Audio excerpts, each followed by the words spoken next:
Hello dear students, आज हम unit 4 सांख्यिकी यानी स्टैटिस्टिक्स का थर्ड वीडियो यहाँ पर कर रहे हैं, जिसमें हम सीखने वाले हैं एक बहुत ही इम्पॉर्टेंट क्वेश्चन जो डेफिनेटली आपसे एग्ज़ाम में पूछा जाना है 10 मार्क्स का। तो जैसा मैंने आप लोगों को पहले भी कहा है कि सांख्यिकी एक बहुत ही आसान यूनिट है, आप लोगों को इस यूनिट को छोड़ना नहीं है, साथ ही इम्पॉर्टेंट भी है। 20 मार्क्स का आपका केवल इस यूनिट से कवर हो सकता है एग्ज़ाम में। 2 वीडियो पहले कर लिए हैं, आज थर्ड वीडियो है। ये वीडियो जिसमें हम डिस्कस करने वाले हैं स्पेयरमैन्स रैंक को रिलेशन कोफिशिएंट यानी कि स्पेयरमैन का कोटि सहसंबंध गुणांक। तो इस टॉपिक को हमने पहले भी पढ़ा है। जब मैंने अप्लाइड मैथमेटिक्स स्टार्ट की थी तो पहला वीडियो बताया था मैंने आपको स्पेयरमैन रैंक को रिलेशन कोफिशिएंट के बारे में, जिसमें हमने सीखा था 10 मार्क्स का क्वेश्चन। तो अगर आपने वो वीडियो नहीं देखा है तो पहले तो आपको उस वीडियो को देखना है, जिसमें मैंने इसका फॉर्मूला और इसका कॉन्सेप्ट डिस्कस किया है और इस पर बेस्ड सिंपल क्वेश्चन किया हुआ है। आज हम करने वाले हैं इस पर बेस्ड एडवांस प्रॉब्लम, जिसमें फ्रीक्वेंसी अगर सेम आ जाती है एक्स और वाई की, कुछ फ्रीक्वेंसीज सेम होती हैं, तब हम किस तरह से रैंक को रिलेशन कोफिशिएंट फाइंड करेंगे। तो ये एक तरह से चौथा वीडियो रहेगा, क्योंकि एक वीडियो मैं पहले ही अपलोड कर चुकी हूँ, उसका लिंक आपको डिस्क्रिप्शन बॉक्स में और आई कार्ड में मिल जाएगा।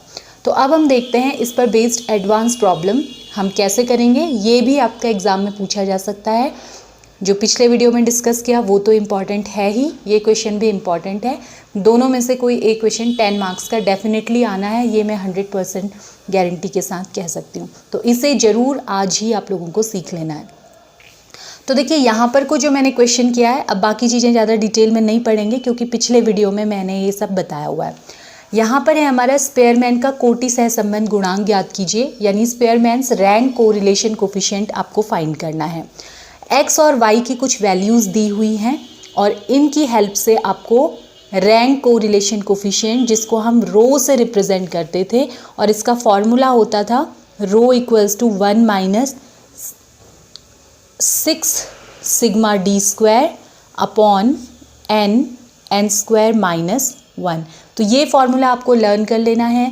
बस इस फार्मूले की हेल्प से आप 10 मार्क्स का क्वेश्चन एग्जाम में 5 मिनट में सॉल्व कर सकते हैं। सबसे आसान क्वेश्चन मैं कहूँगी ये सेक्शन सी का होता है। तो देखिए क्या करते हैं, सबसे पहले जो x की वैल्यूज़ दी हुई हैं इस कॉलम में मैंने इन वैल्यूज़ को जैसी दी हुई है बिल्कुल वैसे ही लिख लिया है।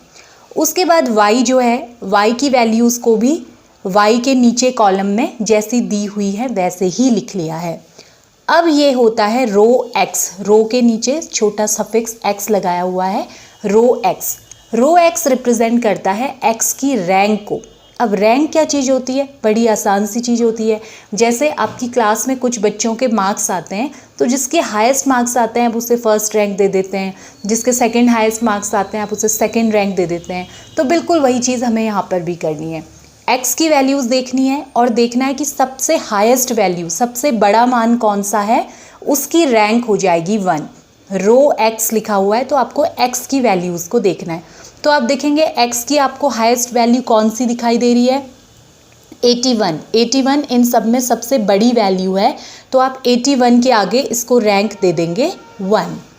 उसके बाद देखिए सेकंड हाईएस्ट कौन सी वैल्यू है, डेफिनेटली इसमें यहाँ पर को 78 ही दिखाई दे रही है, तो 78 जो इसकी वैल्यू दी हुई है इसकी रैंक आ जाएगी 2। बल्कि यहाँ पर अच्छी बात है कि ये पहले से ही आपको अवरोही क्रम में डिसेंडिंग ऑर्डर में दिया हुआ है, यानी कि हाईएस्ट वैल्यू से स्टार्ट करते हुए लोएस्ट वैल्यू तक दिया है। ज़रूरी नहीं है ऐसा ही दिया हो, जैसे इस वाले एग्जाम्पल में हम देखेंगे। तो यहाँ पर अब तीसरी वैल्यू आ गई है 73। तो अब यहाँ पर को एक स्पेशल बात है जो इस क्वेश्चन को पिछले वीडियो के क्वेश्चन से अलग करती है, और वो ये है कि यहाँ पर 73 वैल्यू रिपीट हो रही है 2 बार। तो जब भी आपकी वैल्यूज़ रिपीट होती हैं तब आपको क्या करना है, आपको सिंपल आप जिस ऑर्डर में आगे बढ़ रहे हैं सभी वैल्यूज़ को एक एक करके रैंक अगली देती जानी है जो सेम वैल्यूज़ है। जैसे हमने 1 और 2 दे दी हैं, अब 73 की जो रैंक आएगी, पहले वाले 73 की रैंक आप देंगे 3 यहाँ पर, ठीक है। फाइनली कुछ और रैंक आएगी, अगला वाला जो 73 है उसकी रैंक आप देंगे 4। लेकिन अब यहाँ जो रो एक्स में फाइनल रैंक आपको लिखनी है वो कैसे निकालनी है, इन दोनों की जो रैंक आ गई है 3 और 4, इसका एवरेज, इसका मीन निकालना है। और मीन कैसे निकालते हैं आपको मालूम है, जो भी वैल्यूज़ हैं उनको ऐड करके अपॉन में नंबर ऑफ़ वैल्यूज़ जितनी भी हैं वो। तो अभी 2 वैल्यूज़ हैं, पहले इन दोनों को ऐड कर देंगे, 3 + 4 अपॉन में आप कर देंगे कितनी है 1 2 नंबर ऑफ़ वैल्यूज़। तो 1 2 ये हो गया 2, जैसे आप औसत माध्य निकालते हैं वही बात है। तो 7/2 आपका आ जाएगा 3.5। तो अब यहाँ पर इन दोनों 73 को जो रैंक मिलेगी वो होगी 3.5 और 3.5। बस इतना सा काम है जो इस क्वेश्चन को स्पेशल बनाता है और 10 मार्क्स में ये क्वेश्चन पूछा जा सकता है। तो अब नेक्स्ट 69 आ गया। 69 तो अकेला ही है, रिपीट नहीं हो रहा है। तो अब आप इसको कौन सी रैंक देंगे, 3 4 के बाद जो अगली रैंक आएगी। अब इससे कोई मतलब नहीं है, अब हमें फिर इन्हीं को देखना है। 3 और 4 हमने रैंक दे दी थी, तो 69 को जो अगली रैंक मिलेगी वो होगी 5। फिर 68 इसको अगली रैंक मिल जाएगी 6। फिर 62 इसको अगली रैंक मिल जाएगी 7 और फिर 58 इसको अगली रैंक मिल जाएगी 8। यहाँ पर को आप एक काम कर सकते हैं कि आपका जो रैंकिंग आपने की है वो सही है या नहीं। तो ये जो लास्ट नंबर आता है वो हमेशा टोटल नंबर ऑफ़ वैल्यूज़ के इक्वल होना चाहिए। टोटल नंबर ऑफ़ वैल्यूज़ कितनी है, 1 2 3 4 5 6 7 8। तो 8 वैल्यूज़ हमें दी हुई थी और ये जो लास्ट वाली रैंक आती है वो 8 ही आनी चाहिए। तो इससे आपको ये मालूम चल जाएगा कि आप जो कर रहे हैं कैलकुलेशन वो सही है या नहीं है। अब आई बारी रो y की, यानी कि y की जो वैल्यूज़ हैं इनकी रैंकिंग करनी है। तो मैंने आपको बताया कि रैंकिंग के लिए सबसे पहले आपको ढूंढना है कि इसमें से हाईएस्ट वैल्यू कौन सी है। तो अभी आप देखेंगे 10 12 18 22 20 40 40 इज़ द हाईएस्ट वैल्यू। तो ये 40 जो है इसे आप दे देंगे रैंक 1। 40 के बाद देखिए सेकेंड हाईएस्ट कौन सी है, 22।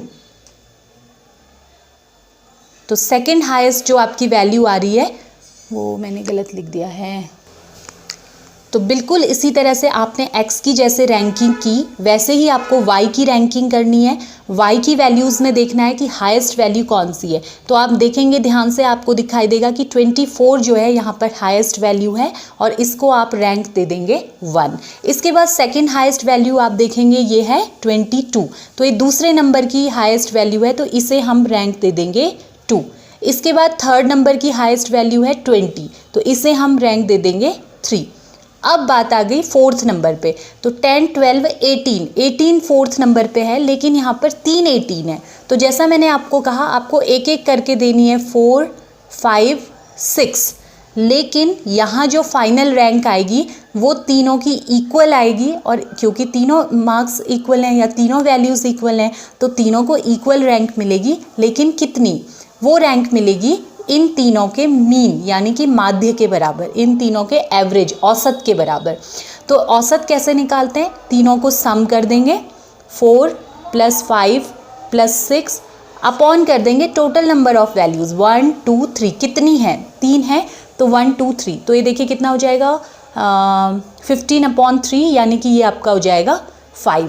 तो यहाँ पर जो तीनों को रैंक मिलेगी वो मिलेगी 5 5 5। तो ये ध्यान देने वाली बात होती है।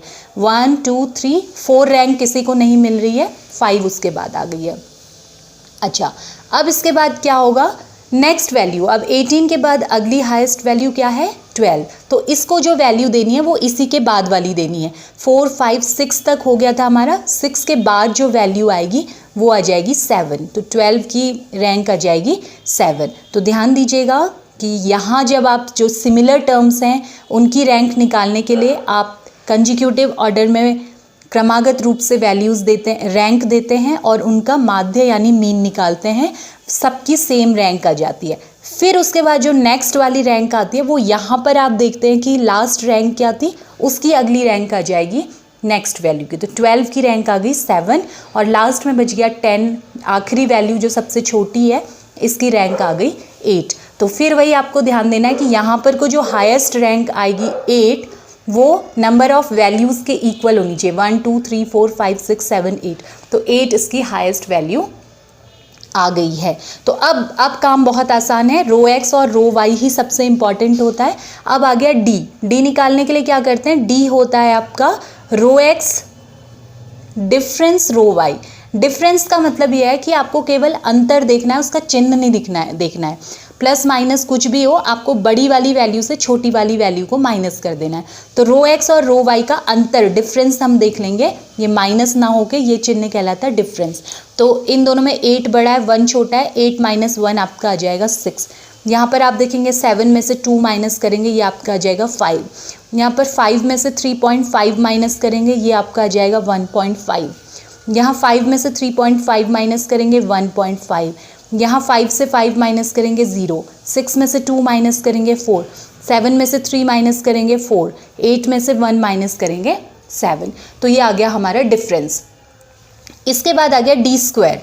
डी स्क्वायर यानी सिंपल जो हमारी डी की वैल्यूज़ आई उनका स्क्वायर फाइंड कर देना है। तो 6 का स्क्वायर हो गया 36, 5 का स्क्वायर हो गया 25, 1.5 का स्क्वायर हो गया 2.25, 1.5 का स्क्वायर 2.25, 0 का स्क्वायर 0, 4 का स्क्वायर 16, 16 एंड 49। अब यहाँ पर जो हमारा स्पेयरमैन्स कोरिलेशन फार्मूला होता है वो होता है rho equals to 1 minus 6 sigma D square upon N N square minus 1। तो यहाँ पर हमें एक तो डी सिग्मा डी स्क्वायर की ज़रूरत है, दूसरा एन की ज़रूरत है। एन जैसा कि मैंने आपको कहा नंबर ऑफ़ वैल्यूज़ होता है जो कि आपकी हाईएस्ट रैंक से मैच करेगा, और ये है आपका 8। और सिग्मा डी स्क्वायर, सिग्मा यानी हमेशा सम होता है, तो सिग्मा डी स्क्वायर यानी डी स्क्वायर का सम। तो यहाँ पर जब आप सॉल्व करेंगे तो सिग्मा डी स्क्वायर आप सॉल्व करके देखिएगा, ये आपका आ जाएगा 159.5 इन सबको ऐड करने से। तो बस अब आपको यहाँ पर वैल्यूज़ पुट कर देनी है। 1 minus 6 into sigma D square है 159.5 अपॉन एन, एन हो गया 8, एन स्क्वायर माइनस 1, तो 8 का स्क्वायर 64 माइनस 1, तो ये आपका सॉल्व करने से आ जाएगा 1 माइनस, इसको आप सॉल्व करके देखिएगा, ये आपका बन रहा है ऊपर 159.5, मैं डायरेक्ट लिख दे रही हूँ, अपॉन नीचे आ रहा है 84। तो इसे सॉल्व करके आपका आंसर आ जाएगा -0.9। तो रो की जो वैल्यू आ गई वो आ गई -0.9। तो यहाँ पर भी आखिर में आपके पास अपने आंसर को चेक करने का एक तरीका होता है जो मैंने आपको बताया था कि रो की वैल्यू हमेशा -1 से 1 के बीच में ही आनी चाहिए। अगर आपकी वैल्यू -1 से 1 के बीच आ रही है तो आपका आंसर ठीक है। कैलकुलेशन बहुत ध्यान से कीजिएगा, बहुत ही आसान क्वेश्चन है, बिल्कुल भी इस क्वेश्चन को एग्ज़ाम में मिस नहीं करना है। और अगर आपने इसे सीख लिया तो शायद आपका फेवरेट क्वेश्चन है पूरे पेपर में से बनेगा। एक क्वेश्चन आप लोग देख रहे हैं अपनी स्क्रीन पर, आपको इसे सॉल्व करना है और आंसर मुझे बताना है कमेंट बॉक्स में। कोई डाउट्स या कन्फ्यूज़न है तो वो भी आप मुझे कमेंट में लिखकर पूछ सकते हैं। तो नेक्स्ट वीडियो में हम सीखने वाले हैं स्टैंडर्ड डेविएशन यानी कि मानक विचलन, और वहाँ पर हमारी 4th यूनिट यानी कि सांख्यिकी कंप्लीट हो जाएगी, और उसके बाद हम अपना स्टार्ट करेंगे इंटीग्रेशन यानी समाकलन। तो मिलेंगे नेक्स्ट वीडियो में। Thanks for watching the video.